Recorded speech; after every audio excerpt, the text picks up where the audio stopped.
Ok. Merci Stéphane d'avoir accepté j'active aussi ma caméra, de nous parler ce soir dans le cadre des conférences en français du Centre Begin. Euh, le Centre Begin est un peu au ralenti en ce moment vu la situation, un peu comme tout le monde, mais j'ai quand même pensé qu'on pouvait faire quelques conférences de ce style, espérons que ça dure le moins longtemps possible, pour essayer d'approfondir et de comprendre la situation. Donc, pour commencer, pour la première rencontre, on accueille ce soir Stéphane Amar, qu'on a déjà eu l'occasion d'accueillir au Centre Begin. Vous étiez nombreux à la présentation de son livre, L'exception israélienne. Et pour commencer, je voulais juste, ce ne sera pas un échange de questions-réponses, ce sera plutôt, on va écouter Stéphane Amar nous donner son analyse, et à la fin, on donnera un temps aux questions. Mais pour commencer, je voulais juste euh, commencer par une question en rapport avec le livre, justement. Le premier chapitre de ton livre, Stéphane. Bonsoir, Stéphane. Bonsoir. Le premier chapitre de ton livre est consacré à la place de la Shoah dans l'imaginaire israélien. Et ce qu'on vit les enfin une semaine et demie, depuis une semaine et demie, on voit à quel point ce sujet-là est devenu malheureusement presque un sujet d'actualité. Je voulais entendre ce que tu avais à dire à ce sujet-là. C'est sûr que cette comparaison avec la Shoah, elle revient dans toutes les bouches. J'ai pu constater là depuis que je me rends sur le terrain, en fait, depuis ces massacres, parce que ce qui rappelle la Shoah, évidemment, c'est la cruauté euh, des, euh, des actions des terroristes du Hamas. Donc cette haine anti-juive extrême, et puis c'est aussi l'intensité.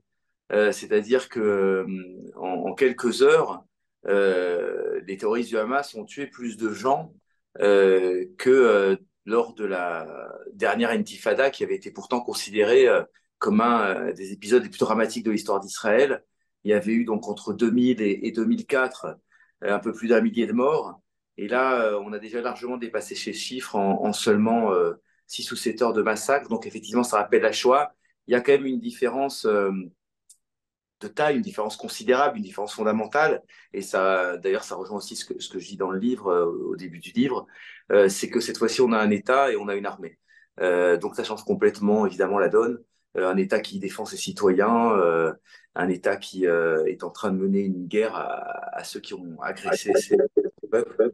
Donc c'est quand même, je pense, une différence fondamentale avec la Shoah. Très bien. Alors, je te laisse continuer ton D'accord. exposé. Alors voilà, d'abord, je voudrais dire en préambule que je n'avais évidemment rien vu venir. Euh, Certaines personnes en Israël ont annoncé ce qui allait se passer. Euh, Par exemple, un général Brick avait diagnostiqué les problèmes qu'il y avait dans l'armée. D'autres gens comme Ari Shavit, dont j'ai parlé tout à l'heure, le journaliste de Makor ancien d'Haaretz, avait également annoncé une déflagration de cette sorte. Personnellement, je n'avais rien vu venir. Donc, je ne vais pas, si vous voulez, chercher au cours de cet exposé à essayer de montrer la logique qu'il peut y avoir dans ces événements. Je voudrais simplement, en fait, développer en trois parties mon analyse. Et dans un premier temps, voir comment on en est arrivé là, décrire en fait le processus qui a conduit à ces massacres, quelles ont été les erreurs commises, quelles ont été quelle a été la stratégie du Hamas au cours de ces 30 dernières années. Ensuite, je voudrais donc raconter ce que je vois au quotidien, ce qui se passe en fait en Israël en ce moment. Comment est-ce que le peuple israélien réagit à cette catastrophe? Et à cet égard, on verra, je pense qu'il y a beaucoup de choses qui sont porteuses d'espoir. Et enfin, je voudrais tracer des lignes pour l'avenir, encore une fois avec beaucoup de prudence, parce que j'étais tellement désarçonné. Il y avait quand même dans mes travaux précédents, notamment dans le livre, des pistes qui restent, à mon avis, pertinentes pour sortir de cette situation et pour en finir enfin avec cette menace du Hamas dans la bande de Gaza. Alors d'abord, parce que tout le monde ne le sait pas, je pense qu'il faut rappeler d'où vient le Hamas, comment en fait tout ça a commencé et comment il y a eu cette montée en puissance qui a pu aboutir à ces événements absolument inouïs de Shabbat 7 octobre. Alors, d'abord, la bande de Gaza. Qu'est-ce que c'est la bande de Gaza? Donc, un territoire, on le sait, de 40 mètres, 40 km pardon, de long sur 10 kilomètres de large, qui a donc une frontière avec Israël et une frontière avec l'Égypte. La bande de Gaza, en fait, alors Gaza, évidemment, c'est une ville extrêmement ancienne, mais la bande de Gaza en tant que telle, elle existe à partir de 1948, c'est-à-dire c'est la ligne de cessez-le-feu entre les armées égyptiennes et israéliennes qui vont être arrêtées donc à Yad Mordechai, on connaît l'histoire, et l'Égypte va occuper ce territoire dans lequel vont être déversés plusieurs dizaines de milliers de réfugiés palestiniens qui ont donc fui les combats, qui habitaient souvent d'ailleurs dans la région d'Askelon ou plus au nord, et qui vont s'ajouter à la population de la bande de Gaza, qui à l'époque n'est pas une population importante.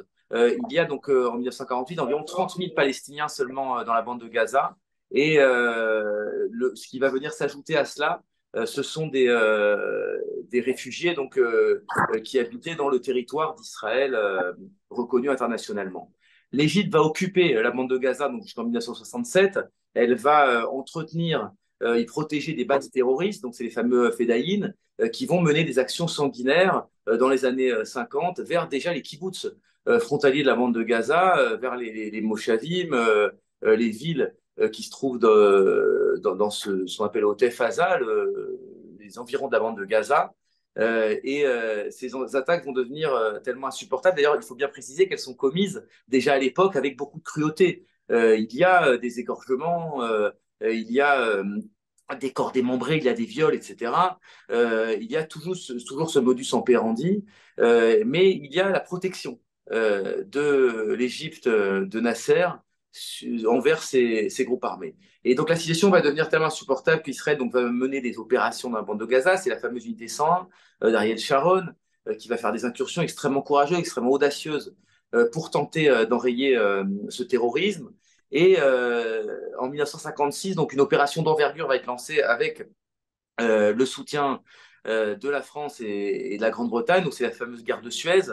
Et alors il y a plusieurs volets dans la guerre de Suez, mais en tout cas dans le volet Gaza, les Israéliens vont réussir à éradiquer quasiment tous les nids terroristes, toutes les bases terroristes des Fédayines, et vont obtenir la mise en place de casques bleus dans la bande de Gaza pour les protéger des attaques. La situation va effectivement se calmer, en tout cas en ce qui concerne ces attaques terroristes. Jusqu'en 67, il y aura d'autres fronts qui vont s'ouvrir, notamment le front syrien dans le Golan. Mais à Gaza, les attaques terroristes vont diminuer en intensité jusqu'en 67, où Nasser va exiger et obtenir quasiment immédiatement le retrait des casques bleus de la bande de Gaza.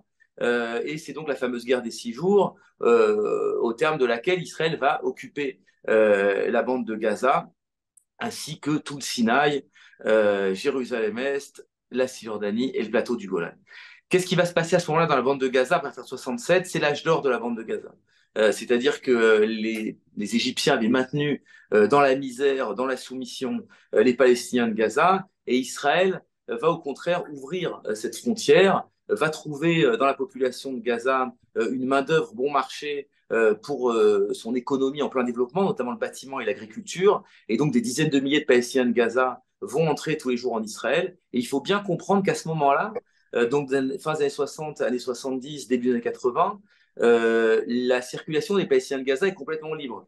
J'ai recueilli des témoignages lors d'un précédent reportage d'une femme qui a ouvert son album de photos, qui nous a montré, une femme de Gaza, comment elle allait à la plage à Tel Aviv, au lac de Tibériade, elle allait voir ses cousins à Naplouse. Enfin, tout ça était un territoire ouvert. La séparation entre Gaza et Israël consistait en un vague point de passage, comme ça, avec 2 bidons et des militaires. Il y avait une ouverture quasi totale. Et ça va durer assez longtemps, en fait, ça va durer quasiment 20 ans. Donc, la bande de Gaza dans les années 70 va connaître un très fort développement. C'est à ce moment-là que la population commence à augmenter très rapidement. On voit des tours qui se construisent. Les Israéliens viennent dîner au restaurant au bord de la plage, ils viennent acheter leur poisson. Enfin, c'est tout un tas de témoignages. Et dans un premier temps, Gaza, en tant que territoire de conquête, ne va pas véritablement intéresser Israël parce qu'Israël possède le Sinaï. et va donc construire des implantations, mais dans le Sinaï, d'ailleurs dans le prolongement de la bande de Gaza, dans la région d'Al-Arish, donc c'est Yamit, mais va, va assez peu s'intéresser à la bande de Gaza à ce niveau-là. Elle va par contre participer véritablement au développement palestinien de la bande de Gaza en fournissant enfin, en construisant des infrastructures, d'électricité, des conduites d'eau, etc. La donne va changer après les accords de Camp David, donc avec la paix conclue avec l'Égypte, parce que là, le Sinaï tout entier est restitué aux Égyptiens.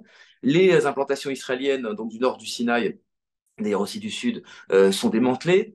Et là, les stratèges israéliens, donc au premier rang desquels Ariel Sharon, va imaginer ce qu'on appelle la théorie des 5 doigts. C'est-à-dire qu'en fait, il dit, pour véritablement avoir la paix à Gaza, pour maîtriser en fait cette bande de Gaza et pour assurer la sécurité de l'intérieur d'Israël, il faut disséminer 4 groupes en fait d'implantation à l'intérieur de la bande de Gaza, ce qui en fait découpe la bande de Gaza en 5 parties différentes, donc du sud au nord, de Rafah jusque donc au Jabalia, tout au nord. Il va y avoir des groupes d'implantation et notamment donc le fameux Gush Katif, qui se trouve autour de la région de Khan Younes, vers le sud de la bande de Gaza. Et donc là, on est dans les années 80, 82, 83, 84. Il va y avoir une implantation juive dans cette région, relativement modeste, elle ne dépassera jamais les 7 ou 8 000 habitants. Mais enfin, il y a quand même des juifs qui vivent dans la bande de Gaza, ils entretiennent des rapports relativement corrects avec les Palestiniens. J'ai par exemple recueilli un témoignage de quelqu'un qui m'a raconté qu'il avait passé son permis de conduire à Gaza et qu'il laissait son enfant à l'auto-école pendant que lui il allait conduire avec la patronne de l'auto-école. C'était des choses complètement admises. Un jour, il m'a même dit qu'il avait oublié son arme et qu'on lui avait rapporté à la maison. La situation était relativement calme. Tout ça va voler en éclats de manière tout à fait imprévue en décembre 1987 avec donc la première intifada qui démarre après un accident de la route. Un camion va renverser un enfant dans le camp de Jabalia, dans le nord de la bande de Gaza, et le bruit va se répandre que c'était volontaire. Et là, tout le monde va être complètement sidéré par ce qui va se passer, parce que des milliers de Palestiniens très jeunes, souvent, vont descendre dans les rues, vont affronter l'armée israélienne. Donc, c'est la fameuse guerre des pierres. Et cette guerre des pierres va surprendre également les Palestiniens. C'est-à-dire que Yasser Arafat va essayer de prendre le train en marche, mais il va être débordé par cette première intifada qui va demander à Israël énormément de mobilisation de forces, qui va être extrêmement nuisible en termes d'image pour Israël, parce que tous les soirs, bon, les anciens comme moi s'en souviennent, au journal télévisé, on voit ces petits Palestiniens lancer des pierres sur les soldats israéliens. C'est cette image comme ça désastreuse et mensongère évidemment de David contre Goliath. Mais en fait, ça va faire beaucoup de mal à Israël, qui va tout de même réussir à maîtriser l'intifada. Il faut préciser qu'à l'époque, le ministre de la Défense est Yitzhak Rabin et qu'il a un discours extrêmement dur par rapport aux émeutiers en disant qu'il faut leur briser les os. C'était ces mots. Israël va tout de même réussir à reprendre le dessus dès la fin de 1989, début 90. L'intifada s'épuise. En même moment donc est déclenchée la guerre du Golfe, donc qui avait opposé l'Irak de Saddam Hussein aux États-Unis. Et au sortir de la guerre du Golfe, un processus va être engagé, qui est le processus de Madrid, qui est censé donc déboucher sur une solution politique, qui va échouer. Il y aura le processus d'Oslo, donc on est en 94. Le Hamas, il va naître à ce moment-là. C'est-à-dire qu'en fait, le Hamas naît en 1986, début 87, dans la bande de Gaza. C'est une émulation des frères musulmans. Donc les frères musulmans, ce mouvement naît en 1929 en Égypte. Sans du tout vouloir choquer, mais pour bien fixer les choses, on peut comparer, si vous voulez, la doctrine des frères musulmans à la doctrine du sionisme religieux. C'est-à-dire qu'en fait, l'idée de l'islam des frères musulmans, c'est que les musulmans doivent être effectivement pieux, versés, enfin respectueux du Coran, de ses commandements, etc. Mais ils doivent être aussi impliqués dans la société. Ils doivent être enseignants, ils doivent être médecins, ils doivent être ingénieurs, ils doivent faire de la politique. Ils ne doivent pas être repliés, si vous voulez, sur leur mosquée. Et donc, c'est avec cette doctrine en fait qui va s'imposer à Gaza. Les frères musulmans vont monter ce mouvement donc du Hamas. Et le Hamas, c'est très important ça à comprendre. C'est un mouvement de la bourgeoisie palestinienne. C'était pas du tout un mouvement des déshérités. Alors certes, le Hamas va bâtir sa popularité sur son action sociale. Il va beaucoup s'investir dans le soutien des pauvres, dans les dispensaires, dans l'éducation. Mais à la tête du Hamas, vous avez des médecins, vous avez des ingénieurs, vous avez des avocats, vous avez des professeurs d'université. La direction du Hamas est aux mains de l'élite palestinienne, ce qui n'est pas forcément le cas, parfois loin de là même, pour le Fatah de Yasser Arafat. Et au départ, le Hamas va jouir d'une certaine bienveillance d'Israël dans ces années 87-88 parce qu'il est vu comme un contrepoids à l'OLP d'Yasser Arafat qui alors monte en puissance. Les Israéliens voient dans les militants du Hamas des simples bigots inoffensifs et ils vont même les protéger. Quelqu'un m'a raconté, un réserviste, qu'il avait gardé lui-même la maison du Cheikh Yassine. Donc le Cheikh Yassine, encore une fois, pour les plus jeunes, c'est ce fameux paralytique à la voix au perché, qui était le chef spirituel du Hamas, qui maudissait régulièrement Israël, qui appelait également le djihad contre Israël. Mais paradoxalement, ces gens-là étaient protégés parce qu'on estimait qu'ils allaient diviser le mouvement national palestinien, ce qui n'était pas, on va le voir tout de suite, un calcul complètement absurde. J'ai Mais en tout cas, c'est entendu ce qui s'est passé. j'ai entendu une interview de Charles Anderlin qui était à l'armée. Il racontait que sa mission, quand il était à Gaza, Alors, je voulais c'était pas de le dire, mais passer devant c'est la Anderlin maison qui... du Ouais, Cheikh ouais. Yassine de voir qu'il allait bien. C'est Anderlin qui me l'a raconté. Je voulais pas le citer, mais c'est lui qui me l'a Ah, raconté, voilà. effectivement. Ouais. C'est Anderlin qui m'a raconté cette anecdote, qui est certainement vraie, parce que j'ai entendu beaucoup de choses dans ce sens-là. Et donc, quand va éclater d'ailleurs l'intifada, le Hamas va rester relativement en retrait. Et en fait, le Hamas va se retourner contre Israël uniquement quand le processus en fait, politique de Madrid et d'Oslo vont s'enclencher. Donc, Madrid 91, Oslo 93. Le Hamas commet ses premiers attentats en 1992 sur le sol israélien et va mener une véritable campagne terroriste à partir de la signature des accords d'Oslo, parce que le Hamas s'oppose aux accords d'Oslo. Il estime que la terre de Palestine ne doit pas être divisée, ne doit pas être partagée avec les Juifs, que les Juifs n'ont aucune légitimité sur la terre de Palestine. C'est très très clairement spécifié dans la charte du Hamas et c'est une charte même très clairement génocidaire. C'est-à-dire que selon la doctrine du Hamas, les Juifs doivent disparaître. Et comment dirais-je, il y a tout, si vous voulez, un narratif autour de l'influence juive qui est emprunté évidemment à l'antisémitisme européen, mais autour du lobby juif qui manipulerait les peuples, etc., et les gouvernants. Et donc, le Hamas va mener une campagne d'attentats extrêmement dure dans les villes israéliennes. Et à ce moment-là, donc, il va être combattu évidemment par Israël, mais il va être combattu aussi par l'autorité palestinienne de Yasser Arafat, qui d'une part voue une haine féroce aux islamistes, mais qui aussi va observer une forme de loyauté par rapport aux accords d'Oslo. C'est-à-dire que l'accord entre Israël et l'autorité palestinienne incluait le fait que l'autorité palestinienne devait devenir un allié d'Israël dans la lutte contre le terrorisme.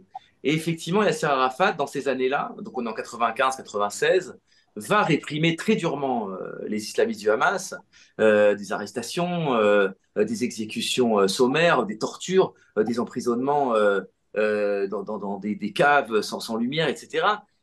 Donc il va effectivement, enfin en tout cas d'apparence, il va jouer le jeu des accords d'Oslo à ce niveau-là, il va combattre le Hamas aux côtés d'Israël.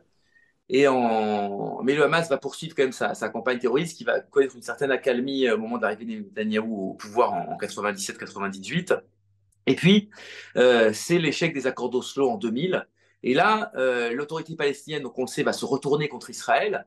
Yasser Arafat avait entretenu toute une armée et avait un plan pour se retourner contre Israël. Et donc, il va mener une véritable guerre, une guerre terroriste contre Israël. C'est donc la deuxième intifada dont je parlais au début de cette intervention.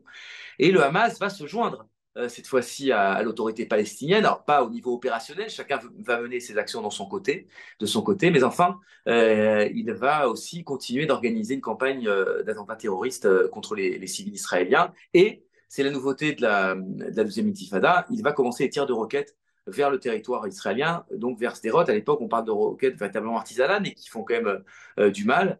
Donc, on peut dire que là, on est en 2024 bientôt, ça fait 15 ans que les habitants du sud de la bande de Gaza subissent des tirs de roquettes et également donc des infiltrations terroristes.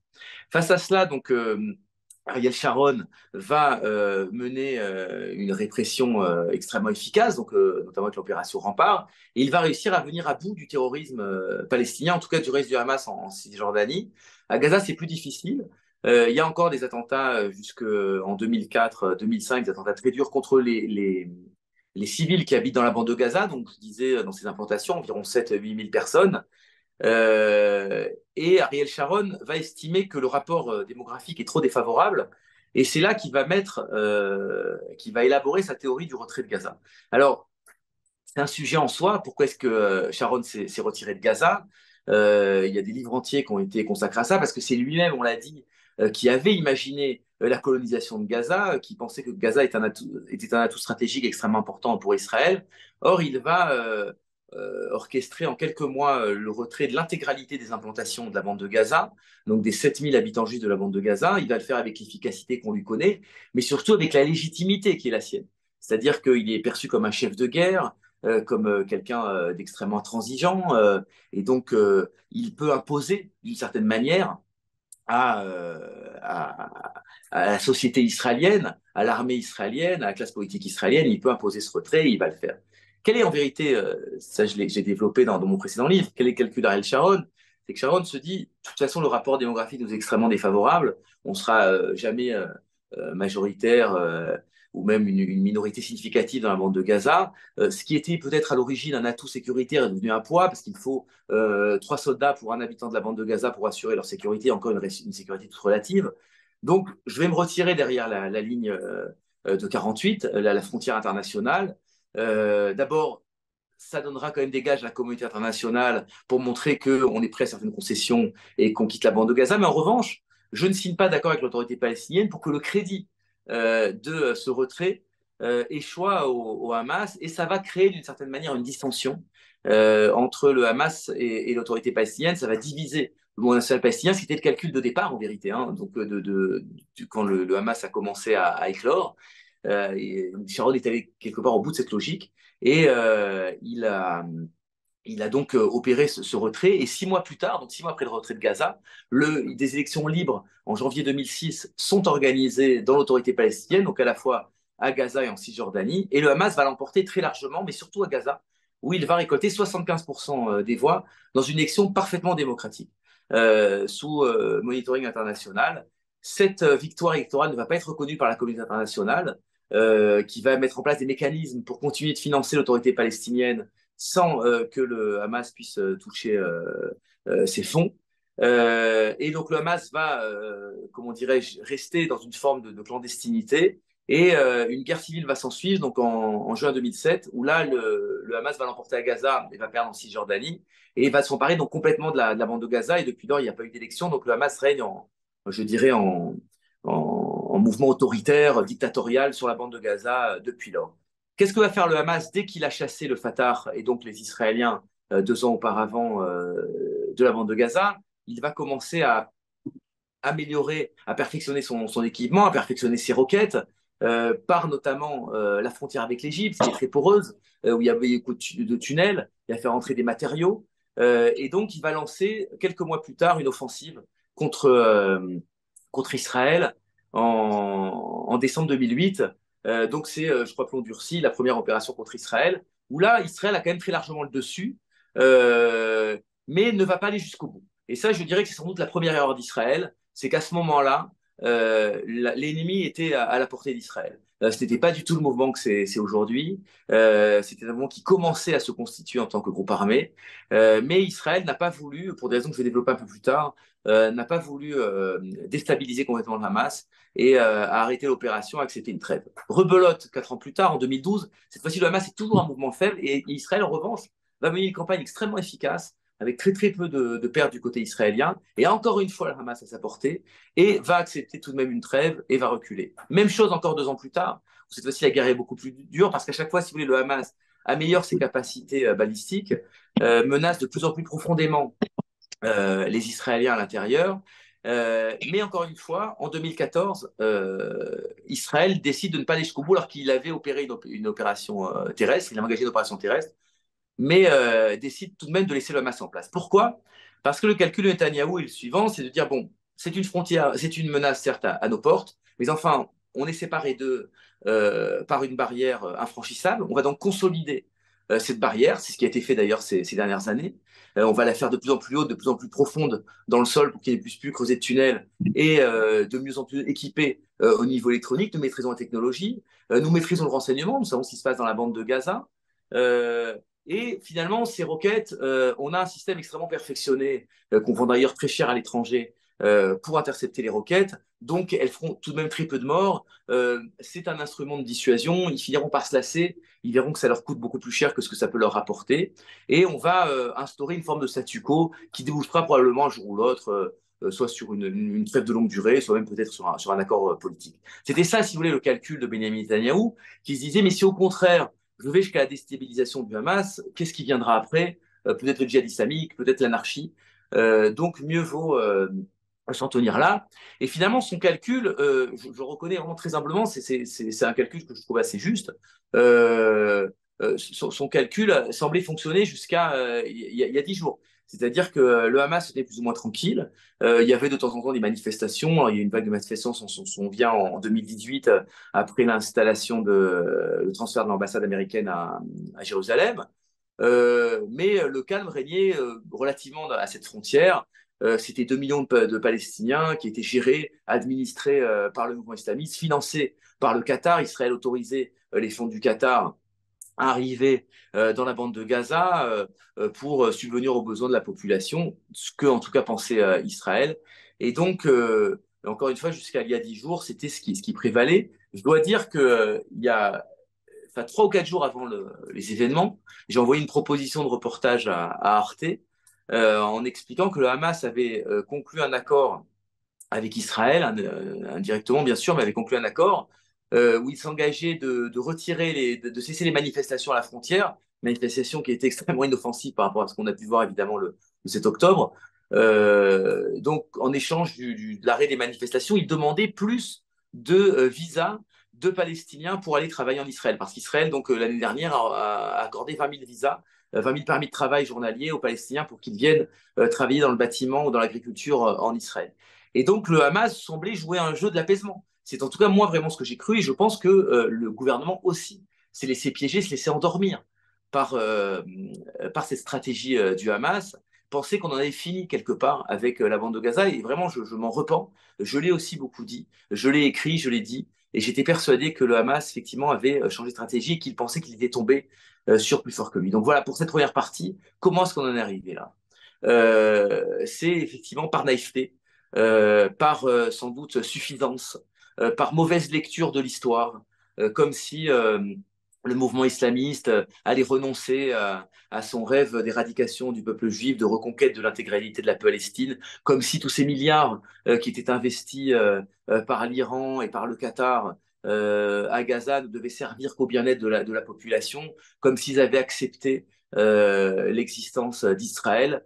Nous nous sommes d'une certaine manière bercés d'illusions. Pourquoi est-ce que c'est à ce moment-là que le Hamas déclenche son offensive? C'est évidemment parce que les pourparlers de normalisation avec l'Arabie Saoudite étaient sur le point d'aboutir. Anthony Blinken était attendu dans la région fin octobre pour finaliser cette normalisation et de visiter Israël, de visiter l'Arabie Saoudite, de visiter les Émirats, l'Égypte. Et ça, pour le Hamas, c'est évidemment insupportable parce que dès lors que l'Arabie Saoudite engage une normalisation avec Israël, le Hamas n'a plus vraiment de légitimité à lutter contre Israël au nom de l'islam, puisque tout de même la légitimité islamique de l'Arabie Saoudite, qui est gardienne des lieux saints de la Mecque et des Médines, est infiniment supérieure à celle du Hamas. Et ça, on y reviendra dans la dernière partie. Alors maintenant, ouais. Il existe toujours la légitimité de l'Iran, mais peut-être que tu dis ça parce que le Hamas est sunnite, donc il est forcément. L'Iran n'a aucune légitimité aux yeux du monde sunnite. Ça, j'y reviendrai Oui, vraiment à c'est la fin, ça. Yoël. Mais c'est évident que, enfin, il est vu d'ailleurs, et ça, c'est exprimé très clairement, il est vu comme un usurpateur, un imposteur par l'Arabie Saoudite. Mais ça, j'y reviendrai vraiment à la fin parce que c'est peut-être là que se situe la sortie de crise. Euh, Maintenant, qu'est-ce qu'on constate? Comment les Israéliens ont réagi à tout ça? Alors bon, il y a évidemment la sidération, il y a eu évidemment cette immense tristesse, cette révolte devant ce massacre absolument inouï, inédit depuis la Seconde Guerre mondiale. j'ai, on peut comparer, si vous voulez, peut-être en proportion avec ce qui s'est passé à Hébron en 1929. Il y a eu 133 morts dans les massacres d'Hébron, mais la population était beaucoup plus réduite. Donc c'était également un traumatisme terrible pour le Yishuv à l'époque. Mais là, en tout cas, c'est sûr que dans l'ère moderne, en tout cas depuis la création de l'État d'Israël, on n'a jamais connu ça. On compare ça à 73, mais enfin 73, la guerre de Kippour, c'était des soldats qui étaient au front, qui se battaient contre d'autres soldats. Donc il y a eu 3000 morts, ce qui était bien sûr terrible. Mais enfin, c'était une guerre conventionnelle, infiniment moins traumatisante d'une certaine manière que ce qui s'est passé, encore une fois, en 6 heures ce samedi noir. Euh, les Israéliens, bon, vous les voyez comme moi, vous voyez ces élans de solidarité absolument exceptionnels, absolument sidérants. L'armée est complètement débordée par les dons, par le soutien qu'on veut lui apporter.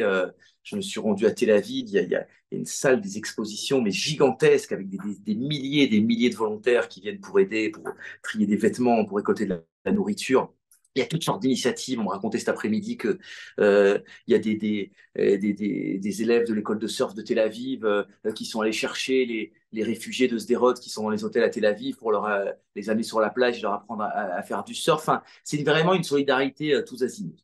Mais sur un plan plus politique, il y a une union sacrée qui fait suite à une désunion qui a duré plusieurs mois et qui, elle aussi, n'avait pas de précédent dans l'histoire de l'État d'Israël autour de la réforme de la retraite. Et tout d'un coup, le peuple semble se ressouder autour de la guerre, ne semble pas se ressouder, il se ressoude réellement autour de son armée pour gagner cette guerre. Vous voyez qu'à Tel Aviv, un petit peu partout, il est écrit Ensemble, nous gagnerons. Je pense que c'est une campagne qui a dû être financée par Drahi, parce que c'est Hot qui la signe. Donc, il y a Khan et Natseach, il y a également la Banque Apoalim qui a lancé une campagne pour appeler les Israéliens à s'unir.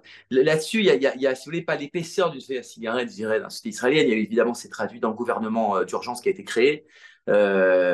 Avec Gantz, même si bon, ça va pas sans mal, mais globalement, on voit très bien que les Israéliens, comme à leur habitude d'ailleurs, se sont ressoudés après avoir s'être vraiment divisés de manière complètement dramatique.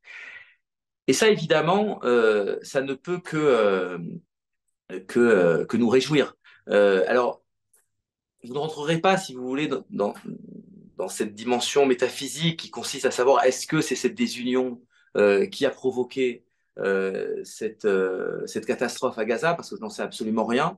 Mais ce que je sais en revanche, c'est que l'union du peuple d'Israël, et ça on l'a toujours vu dans l'histoire, a toujours été porteuse de miracles, a toujours été porteuse de grandes victoires, et c'est véritablement ce qui est en train de se tramer. Alors, quand on discute avec les Israéliens, d'abord, ils sont évidemment extrêmement confiants dans leur armée. Je n'observe aucun défaitisme en Israël, même si la claque a été extrêmement violente. Le choc a été très très rude et l'humiliation, il faut dire les choses comme elles sont, parce que c'est une humiliation. Cette opération a été extrêmement bien montée de la part du Hamas.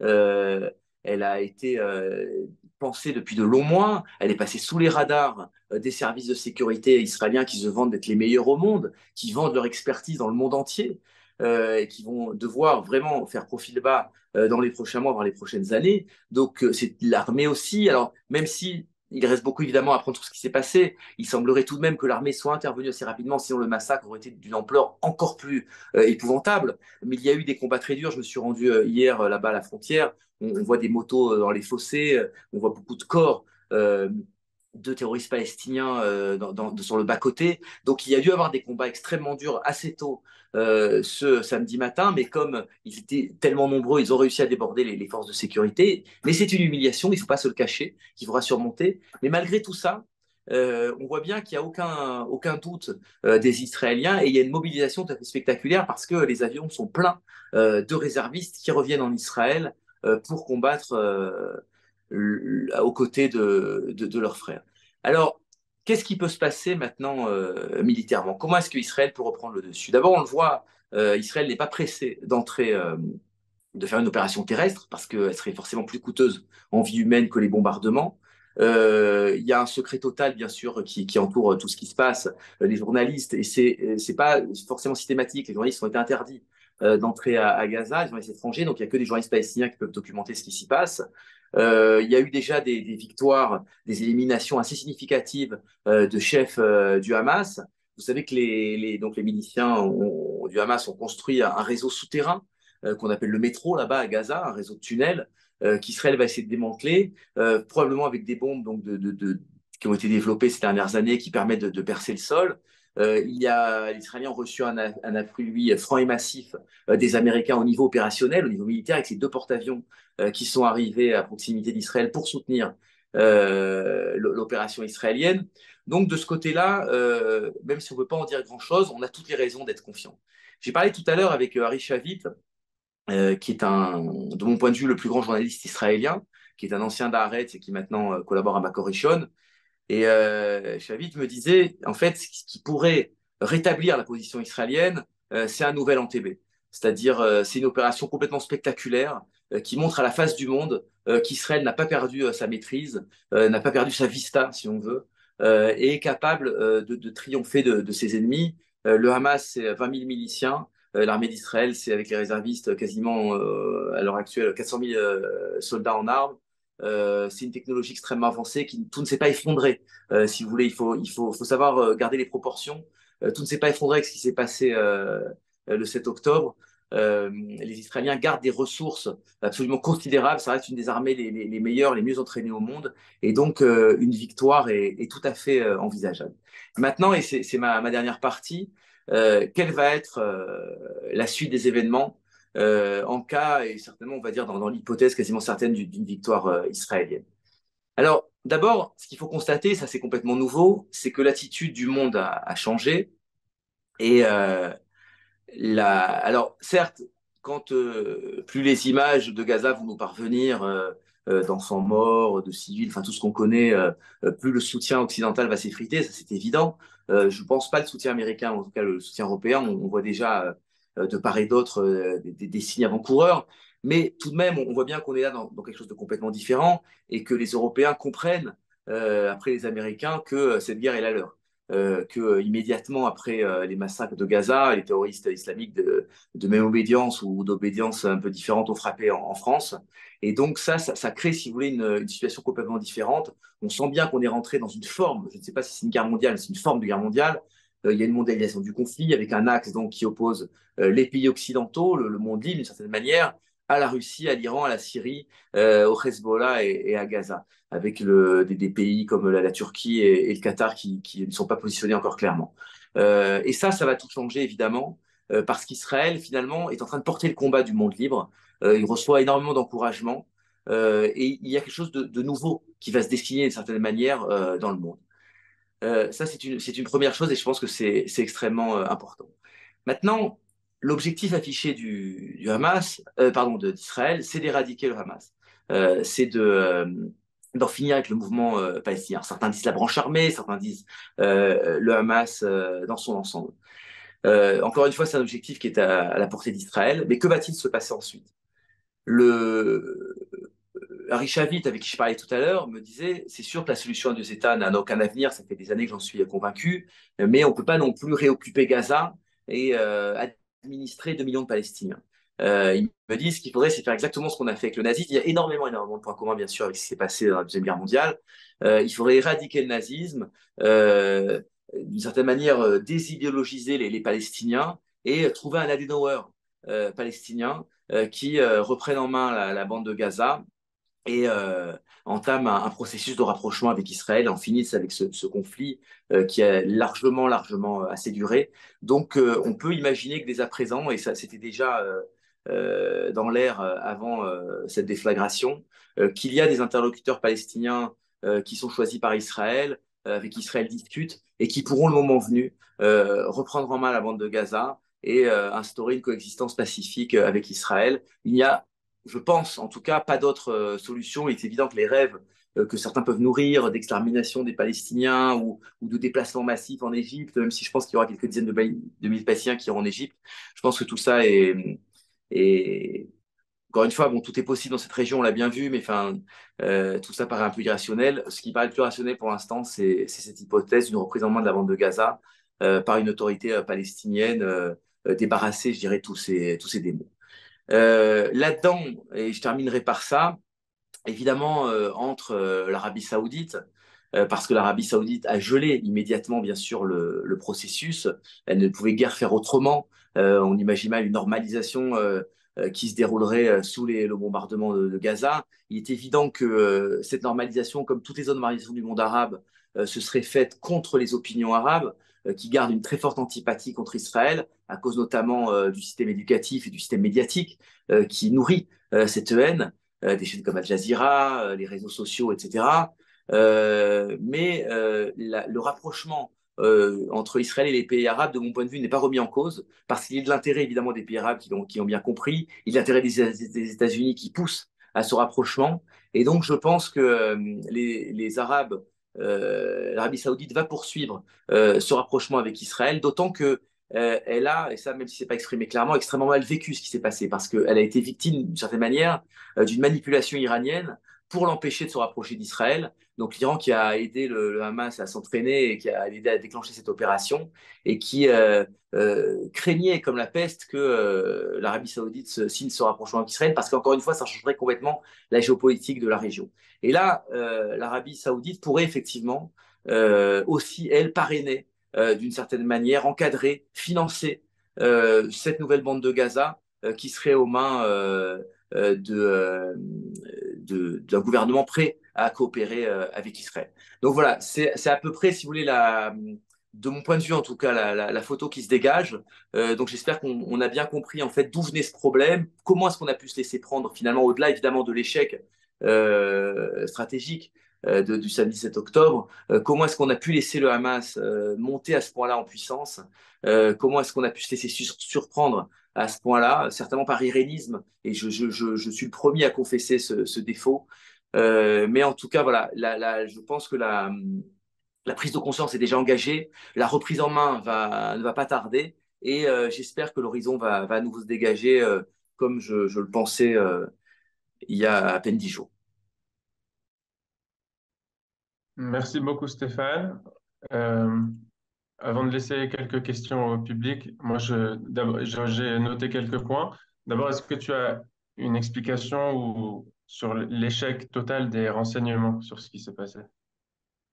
Alors non, personne n'a d'explication, enfin à part les gens qui sont peut-être directement impliqués dans ces services-là, mais personne ne sait ce qui s'est passé. Ce qui est très probable, c'est que les dirigeants du Hamas, enfin ceux qui ont mis au point cette opération, ont communiqué à voix basse ou en s'écrivant des mots sur des tables et n'ont pas utilisé de moyens électroniques. Il faut savoir, il y avait un article dans New Yorker assez intéressant avant-hier qui expliquait que les chefs même politiques du Hamas à Doha, donc qui sont réfugiés au Qatar, n'étaient pas au courant. Ils ont appris cette opération à la radio comme tout le monde. Donc il y a un secret qui a été évidemment gardé, très bien gardé. Mais encore une fois, comment expliquer qu'une opération qui implique autant de monde ait pu passer sous les radars des renseignements? C'est absolument inexplicable et pour l'instant, je n'ai même pas un début d'explication. Maintenant, je regarde beaucoup les médias français et je trouve que la prise de conscience en Occident, elle est assez considérable du danger pas juste de ce qui s'est passé en Israël, mais du danger de l'islamisme dans le monde, quoi. Et C'est-à-dire, le soutien à encore une Israël fois, aussi, je l'ai trouvé particulièrement fort. non, non, je suis absolument d'accord avec toi. C'est tout à fait spectaculaire. Bon, en plus, je reçois un nombre mais impressionnant de témoignages de soutien d'amis non juifs et musulmans aussi d'ailleurs, je vous lirai peut-être tout à l'heure là, mais c'est sur mon téléphone un témoignage extraordinaire d'un ami musulman avec qui j'étais en classe à l'école de journalisme, qui comprend exactement ce qui se passe, qui sait exactement à quoi s'en tenir.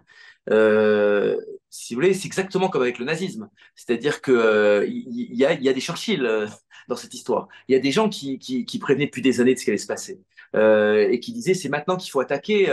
C'est évident que si on avait attaqué l'hydre nazi en 36, il n'y aurait pas eu 50 millions, 70 millions de morts dans la Deuxième Guerre mondiale. Et là, c'est ce qui est en train de se passer. C'est-à-dire qu'il y a des Cassandres qui, depuis des années, comme Zemmour, comme Marion Maréchal, qui préviennent de ce qui va se passer. Et ils ne sont pas écoutés. Et là, maintenant, effectivement, on se rend compte qu'ils avaient raison, que ce qui a été décrit est en train de se mettre en œuvre, ce qui est prédit est en train de se mettre en œuvre, que ce soit en France, ou en Belgique, et bientôt en toute l'Europe. Et donc, bien sûr que les gens de bonne foi, les gens lucides, je parle même pas hein, effectivement je ne sais pas comment les qualifier, mais enfin en tout cas des collaborateurs de l'islamisme, que sont l'extrême gauche, Mélenchon, etc. Mais il y a tout simplement une lâcheté. Mais les gens qui ne sont pas lâches, les gens qui acceptent de voir ce qu'ils voient, se rendent bien compte évidemment qu'on a affaire à la même guerre ici et à la même guerre là-bas. C'est cette guerre du totalitarisme islamique contre la civilisation. Comment tu expliques le silence des Arabes israéliens pour le moment? Alors, c'est très intéressant ce que c'est que les Arabes israéliens. D'abord, les Arabes israéliens sont évidemment solidaires des Palestiniens, pas dans leur totalité, mais dans une grande partie. Mais ils sont aussi attachés à leur citoyenneté israélienne. Ce qui explique qu'il y a des émeutes parfois, assez rarement d'ailleurs, mais qu'elles ne durent jamais très longtemps, comme c'était le cas en mai 2021, qu'il n'y a jamais eu de soulèvement massif de la population arabe israélienne, et que finalement la violence la plus terrible qu'exercent les Arabes, c'est entre eux. Je me rappelle qu'on on était là avant les événements à 200 morts dans le secteur arabe israélien par mort violente, pour des règlements de compte, trafic d'armes, etc., trafic de drogue. Il y a deux phénomènes, moi, enfin deux déclarations qui m'ont intéressé chez les Arabes israéliens. C'est celle de Mansour Abbas, dont j'ai souvent eu l'occasion de parler. Mansour Abbas, donc, qui était ce député arabe israélien islamiste et qui a été parti du gouvernement Bennett, a été sans aucune ambiguïté dès le départ. Il s'est adressé directement au Hamas en expliquant que s'ils étaient des vrais musulmans, il fallait qu'ils libèrent immédiatement les otages, qu'il n'y avait aucune légitimité dans ce qu'ils avaient fait. Et il a encore publié avant-hier un communiqué de soutien aux Israéliens. Je dirais qu'il préfigure ce dont on parlait tout à l'heure, c'est-à-dire peut-être une autorité arabe, palestinienne, qui serait prêt à enterrer définitivement l'âge de guerre avec Israël. Il y a un deuxième C'est le témoignage. seul, c'est le seul député arabe qui a participé hier à l'ouverture de la session d'hiver de la Knesset. Il a respecté la minute de silence et il était debout pendant la prière pour les soldats. C'est le seul Non, qui mais était présent. si vous voulez, enfin, Abbas, c'est le Sadiq Besdom, si vous voulez. Ouais, c'est celui qui sauve un petit peu l'honneur des Arabes israéliens, qui, encore une fois, oui, non, mais tout à fait, sont solidaires des Palestiniens. Vous le constatez sur les réseaux sociaux, vous le constatez quand vous parlez avec eux. Ils ont, comment dirais-je, ils auraient dû s'horrifier de ce qui s'est passé massivement. Et ça n'a pas du tout été le cas. Donc, évidemment, ça aussi, ça doit nous amener à réfléchir. Il y a quand même, j'ai toujours tendance à regarder ce qui est positif. Il y a aussi eu la réaction de Nas Daily, que vous connaissez peut-être, qui est un blogueur extrêmement connu chez les Arabes israéliens, qui fait des choses remarquables, et qui, lui, immédiatement a dit sa honte. C'est un Arabe israélien du Triangle. Il a dit sa honte de ce qui s'est passé. Il a enlevé le drapeau palestinien de son site. Il a dit qu'il se définissait plus comme un Palestinien d'Israël, mais comme un Arabe israélien. Bon. Donc, je pense qu'il y a tout de même une certaine prise de conscience. Ce qu'il faut comprendre, c'est que les, les, au niveau national, euh, très très très peu d'Arabes, de musulmans sont prêts à dire vraiment ce qu'ils pensent, parce qu'ils se couperaient d'une manière de la Houma, ils se mettraient même en danger s'ils disaient vraiment ce qu'ils pensent d'Israël. Donc ils peuvent avoir une attitude individuelle extrêmement amicale par rapport à Israël, et d'ailleurs souvent sincère, mais il est évident qu'au niveau national, on n'en est pas encore là, et que ça aussi peut-être que ça sera un effet de cette guerre, c'est-à-dire un changement radical d'attitude, en tout cas je l'espère, des Arabes israéliens au niveau national. Alors maintenant, au niveau entre guillemets militaire, d'abord, il me semble que le soutien américain, il est sans précédent, les porte-avions, etc. Et est-ce qu'il y a selon toi, il y a un risque de guerre plus global au Moyen-Orient? Oui, oui. Enfin, on le voit déjà avec l'Iran, avec le Hezbollah, le Hezbollah pro-iranien qui commence déjà à agresser les localités du nord du pays. D'ailleurs, on pensait que c'est de là, hein, en vérité, que viendrait le danger. Ça, par contre, j'ai aussi beaucoup dit que le Hezbollah est attaqué un jour ou l'autre, et en fait, c'est le Hamas qui a attaqué. Alors, oui, il y a ce risque, bien sûr, de conflagration. Ça dépendra, je pense, beaucoup de la manière dont Israël va mener la guerre à Gaza et de l'ampleur de la victoire israélienne. Je pense que plus la victoire israélienne sera flagrante, plus elle sera implacable, moins les pays de la région oseront entrer dans la danse. Il y a un facteur Mais est-ce que ça peut devenir ouvertement une guerre israélo-iranienne, pas seulement avec le Hezbollah, mais selon toi? je pense même que c'est presque souhaitable. C'est-à-dire que peut-être Israël devrait profiter de cette fenêtre diplomatique, de ce soutien inconditionnel des États-Unis pour attaquer l'Iran. Parce que pourquoi finalement attendre d'être attaqué Pourquoi ne pas devancer, comme ça a été le cas pendant la guerre des 6 jours, devancer l'agression pour être en position de force? Ça fait très longtemps que Benjamin Netanyahou promet, assure sur tous les tons qu'il ne laissera pas l'Iran obtenir l'arme nucléaire. C'est peut-être le moment de prouver qu'il a bien l'intention de faire ce qu'il a dit. Oui, et il y a beaucoup de gens dans le gouvernement et dans la majorité parlementaire qui souhaitent tout simplement qu'Israël engage une confrontation avec l'Iran parce que l'Iran est la source de tout nos maux, d'une certaine manière. L'Iran est le soutien du Hezbollah, l'Iran est le soutien du Hamas, l'Iran soutient le terrorisme international, a déjà fait des centaines de victimes juives à travers le monde. Et ça, encore une fois, depuis maintenant quasiment 40 ans. Donc, si vous voulez, oui, ça, c'est pas tout à fait exclu. Il y a aussi un facteur extrêmement important, c'est le facteur Poutine. On voit bien que Poutine a cautionné cette attaque qui s'est retournée complètement contre Israël, alors qu'il semblait à un moment soutenir la position israélienne. Il avait accepté une coopération militaire, enfin une entente militaire israélienne en Syrie, en laissant les Israéliens survoler l'espace aérien syrien. Là, il a clairement pris parti contre Israël. Et encore une fois, il est dans un axe, j'ai oublié la Chine d'ailleurs, il est dans un axe donc Russie, Chine, Iran, Hezbollah, Hamas. Coréen aussi, on a trouvé des armes nord-coréennes. Je te le ferai. Absolument, la nord-coréen. Et je pense que peut-être le conflit qui suivra, c'est le conflit avec Taïwan.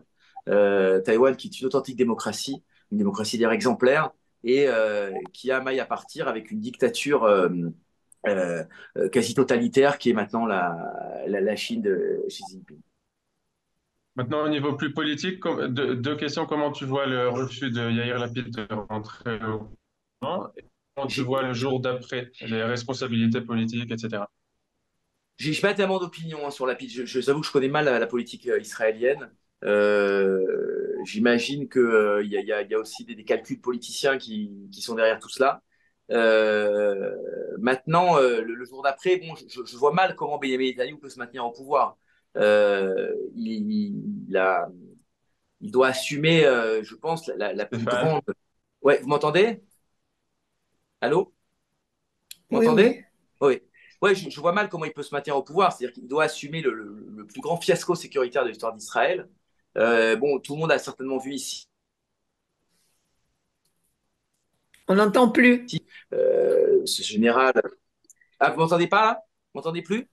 Allô? Maintenant, ça va. Maintenant, ça va. Là, c'est bon, d'accord. Ouais, je Oui. disais Oui, que, si. ouais, je disais que beaucoup d'entre vous ont certainement vu l'interview en hébreu de Brick qui, euh, qui avait, c'est une interview qui date d'il y a plusieurs mois et qui avait donc il y a plusieurs mois fait un rapport qui était enterré par l'état-major, qui a évidemment une responsabilité extrêmement lourde dans cette affaire, où il avait quasiment prédit tout ce qui s'est passé maintenant. Et il avait préconisé des mesures qui auraient évité ce massacre et il n'a absolument pas été pris au sérieux. Son rapport a été enterré.